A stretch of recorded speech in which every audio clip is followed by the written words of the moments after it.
Radhe Radhe. How you all are. आज मैं बात करने वाला हूँ एक दिल दहला देने वाली वारदात के बारे में। नहीं नहीं नहीं नहीं, मैं क्राइम पेट्रोल या सावधान इंडिया के बारे में बात नहीं कर रहा। किसने किसका मर्डर किया या किसके घर पे चोरी हुई। या भैया के ऑफिस जाने के बाद भाभी। खैर, आज मैं बात करने वाला हूँ अ डे ऑफ रिजल्ट के बारे में। तो यार, मोबाइल के वॉल्यूम को फुल कर लो और शुरू करते हैं आज की बकचोदी।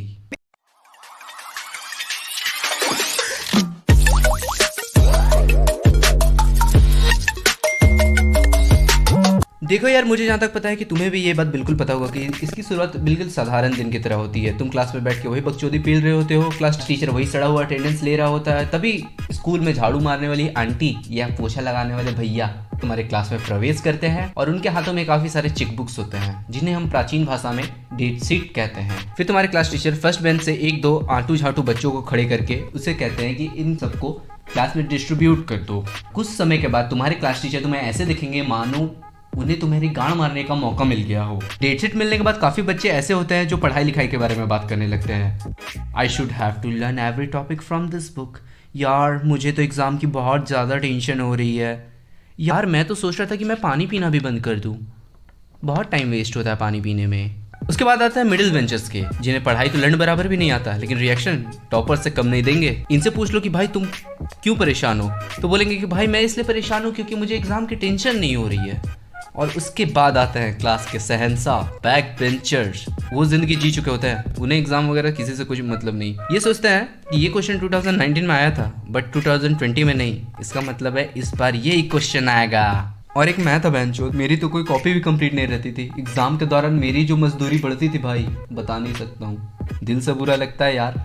खैर, नेक्स्ट डे तुम्हें पता चलता है कि आज के पंचायत आज के असेंबली में तुम्हारा प्रिंसिपल बकचोदी करने वाला है। वो सबसे पहले स्टेज पे आएगा और स्टेज पे जाकर माइक लेगा और कहेगा गुड मॉर्निंग स्टूडेंट्स। फिर आधे घंटे तक अपनी मोटिवेशनल ज्ञान चो देगा और फिर जब उसे लगेगा कि अब बच्चों की पूरी तरह फट चुकी है, तब एक क्वेश्चन करेगा, how many of you would like to top in exam.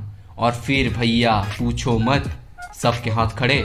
मैं चाहता तो नहीं था बट पीयर प्रेशर में आकर मुझे भी खड़ा करना पड़ता था। ऐसे अंदर ही अंदर मैं सिर्फ एक ही चीज़ सोचता था कि बस किसी तरह पासिंग मार्क ले आऊं, क्योंकि टॉप करना तो मेरी सोच से तो छोड़ो, मेरी जात पात औकात सबसे बाहर थी। खैर, पतझड़ की तरह एग्जाम का मौसम आ चुका होता है। जो बच्चे साल भर क्लास में बैठ के अपनी बाबू सोना करते रह गए, अब उन्हें लगता है कि अब एग्जाम के दौरान बाबू से काम नहीं चलने वाला, अब पढ़ना पड़ेगा। खैर, जब तुम एग्जाम देने जाओगे तो उस सिचुएशन में तुम्हें 3 टाइप के स्टूडेंट्स दिखेंगे। टाइप 1, जो बुक लेकर आत्माओं की तरह भटकते दिखेंगे। कुछ तो कॉरिडोर में भी बैठ जाएंगे। सच बताऊं तो मैं जब कोई टॉपर्स को देखता हूं मुझे लगता है मैं चूतिया हूं, लेकिन फिर मैं जब अपने फ्रेंड्स को देखता हूं, नहीं, मैं तो चूतिया नहीं हूं, आई एम समथिंग। और चूतिया हूं भी तो अकेले थोड़ी ना हूं। फिर आते हैं टाइप 2, ये अलग व्यवस्था में लगे होते हैं। इन्हें सिर्फ एक ही चीज से मतलब होता है कि मैं किसके साथ बैठा हूँ, कौन से क्लास में बैठा हूँ, फर्स्ट बेंच में बैठा हूँ या लास्ट बेंच में, क्लास में कितने कैमरे लगे हैं, क्लास में किस टीचर की ड्यूटी लगी है। और फिर आते हैं टाइप 3, ये चूतिए इतने ज्यादा ओवर कॉन्फिडेंट होते हैं, पूछो ही मत। हर एक के मुंह से सिर्फ एक ही सवाल निकलेगा, one single sheet of paper can not decide my future. अगर तुम उनसे ये पूछ लो कि भाई कुछ पढ़ा, अरे आज मैं पेपर की गांड फाड़ डालूंगा। खैर, एग्जाम में बैठने के बाद हमें क्वेश्चन मिलती है और क्वेश्चन देखने के बाद एक दूसरे से हम सबकी नजर मिलती है। जो बच्चे एग्जाम में पेपर का गांड फाड़ने वाले थे, फिलहाल उनकी फट जाती है। साला मुंडी 90 डिग्री से लेकर 360 डिग्री तक यूं घूम जाती है और उसके बाद शुरू होती है केबीसी, कौन बनेगा चूतिया। क्योंकि भाई अगर तुम अपने बेस्ट फ्रेंड के साथ भी एग्जाम में बैठे हो तो वो भी तुम्हें आंसर गलत बताएगा। वो तो कभी नहीं चाहेगा कि मेरा कोई फ्रेंड मेरे से ज़्यादा नंबर लाए। बाद में पता चलता है कि वही चूतिया खुद तुम्हारे भरोसे आया था। देखो यार, एग्जाम की प्रिपरेशन की बात की जाए तो लड़कियां लड़कों से बहुत ज़्यादा तेज होती है, क्योंकि ये एग्जाम को कतई युद्ध से कम नहीं समझती है। सारे औजार को साथ लेकर जाती है, पर लॉन्डो को तो पूछो ही मत, सिर्फ एक पेन लेकर जाएंगे और वो भी विदाउट कैप। खैर, ये 15 दिन कैसे गुजरती है हम बता नहीं सकते यार, कहते तिहाड़ जेल वाली फीलिंग से गुजरना पड़ता है। खैर, अब एग्जाम खत्म हो चुका होता है और इसके बाद हमें मिलती है एक छोटी सी ब्रेक। हाँ, खुश होने की कोई जरूरत नहीं है, क्योंकि ये ब्रेक हमें रेस्ट करने के लिए नहीं मिलता। ये हालत एक बकरे की भी होती है उसे हलाल करने से पहले। और फिर वो दिन आ गया। पूरे साल में सिर्फ यही एक ऐसा दिन होता है जिसमें अच्छे अच्छे बच्चों की फट के 64 हो जाती है। साला रिजल्ट वाले दिन बच्चों को अजीबोगरीब बीमारियां हो जाती है। साला कोरोना से लेकर एड्स तक सब कुछ पॉजिटिव आएगा। इनमें से कुछ बच्चे ऐसे भी होते हैं जो इस दिन के बारे में अपने पेरेंट्स को बताते ही नहीं है। साले अपने फ्रेंड को भाई या बाप बनाकर स्कूल ले जाते हैं। रिजल्ट वाले दिन तुम्हारा नींद अपने आप खुल जाएगी। तुम जैसे ही अपने रूम के दरवाजे खोल के रूम से बाहर निकलोगे, तुम्हारा घर स्टेडियम से कम नहीं लगेगा। बाप तुम्हारे बैटिंग के लिए तैयार है, मम्मी इधर बेलन लेके तैयार है, और रिश्तेदार इनके बारे में तो पूछो मत, ये फील्डिंग करने के लिए एवरी टाइम तैयार रहते हैं। दिन में पता चलता है कि मौत का मंजर कितना भयानक हो सकता है। जो लौंडे साल भर भगवान को याद नहीं करते, उस दिन सारे धर्मों के भगवान एक साथ याद आ जाते हैं। हनुमान चालीसा से लेकर शिव तांडव सब कर दोगे भाई। और पापा की परियों के बारे में तो पूछो ही मत, अजीबोगरीब टोटका करेंगी।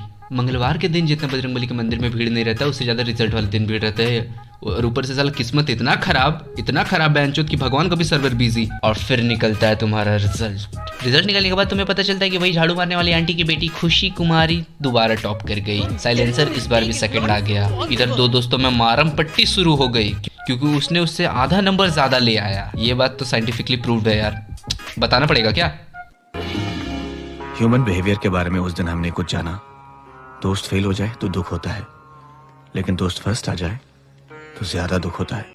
हम लड़के लड़कियों से ज्यादा बहादुर है यार। लड़कियां 99% लाकर भी रोती हैं, और हम 33% ले आते हैं तो मदन लाल का होटल बुक हो जाता है पार्टी के लिए। और मिडिल बेंचर्स वाले, इनका तो अलग ही प्लान रहता है। ये सोचते हैं कि अगर मैंने 33% को 88 कर दिया तो बस फिर इस बार भी वीडियो गेम पक्का। खैर तुम में से भी कई ऐसे होंगे जो ये हरकत की है, और जिन बच्चों के पेरेंट्स स्ट्रिक्ट है उन बच्चों के लिए तो दिल से बुरा लगता है यार। खैर ये बकचोदी तो अब जारी ही रहेगी, बस कोविड खत्म होने का इंतजार है।